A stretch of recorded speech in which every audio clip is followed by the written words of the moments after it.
So it's the mid-2000s and I'm decades into my drumming career.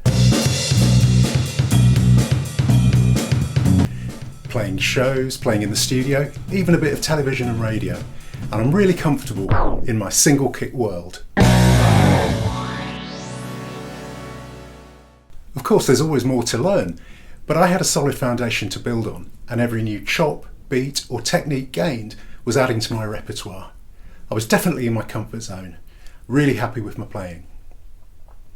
But then something started changing around me, in the drumming space. Something that had really not been on my radar before started appearing everywhere.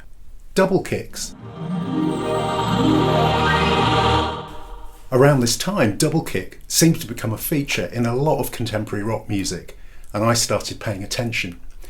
The practitioners of this style had some jaw-dropping skills, really mind-blowing, and kudos to them. So inevitably my curiosity turned to a desire to learn. So I got a set of double kick pedals and tried to get to grips with them. It was hard, and long story short, it didn't work out. So I walked away and returned to my comfort zone of single kick playing.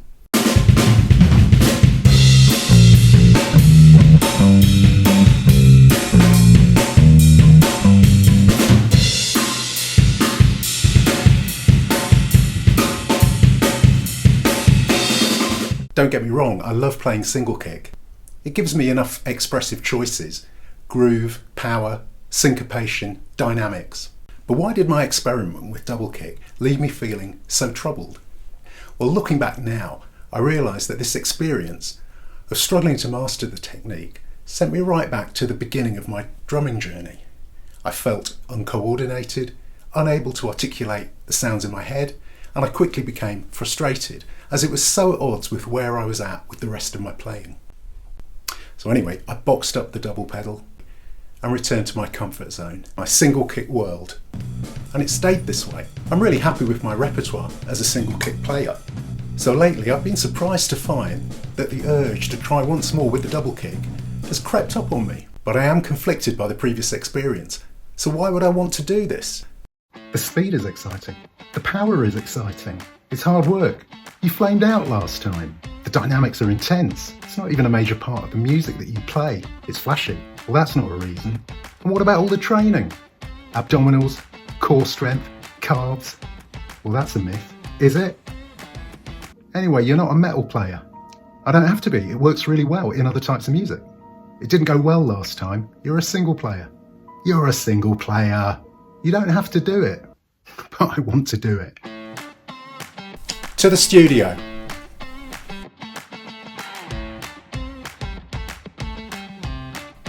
What follows is a baseline assessment of just how good or bad my playing currently is.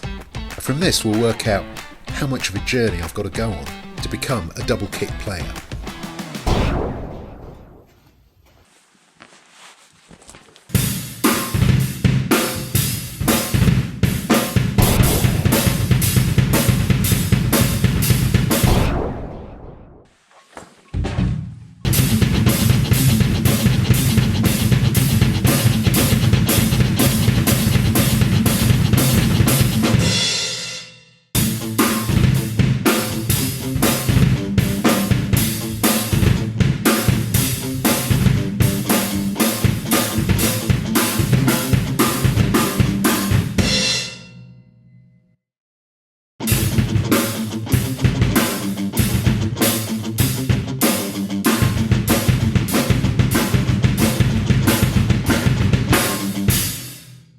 So there you have it. It was pretty ramshackle in places and the timing was fairly sloppy. But there was enough potential in there for me not to be totally discouraged, and I think I'm going to stick with it and really try and become a proper double kick player and not walk away from it like I did in the 2000s. If you're curious to see how I get on, think about subscribing to the channel and I'll post periodically in terms of how I'm getting on and the progress that I'm making. And while you're waiting for that, why not check out other videos on my channel, which are all about the drumming culture, drums, drummers and drumming. Thanks for watching, and I'll see you next time.